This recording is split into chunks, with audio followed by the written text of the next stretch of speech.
રાજ્ય સરકાર દ્વારા કોર્પોરેશનની સાથે રહીને રાજકોટ નગરની સુવિધા માટેનું એક સોપાન આજે શરૂ થઈ રહ્યું છે એને મારી શુભકામનાઓ પાઠવું છું।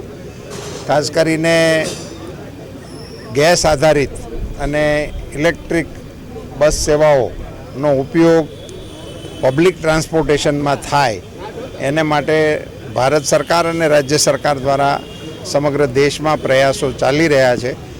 આપણા સૌ માટે ખુશીનો વિષય એ છે કે રાજકોટની અંદર ચાલતી તમામ ડીઝલ પેટ્રોલ આધારિત બસોને બદલીને એમની જગ્યાએ ગેસ આધારિત બસોની સુવિધા આપવા માટેનું આજથી પ્રારંભ થાય છે।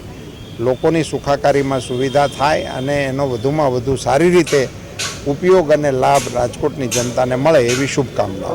મને જે મારી પાસે માહિતી છે એ પ્રમાણે 52 જેટલી બસોનો પ્રોજેક્ટ અત્યારે મંજૂર થયેલો છે।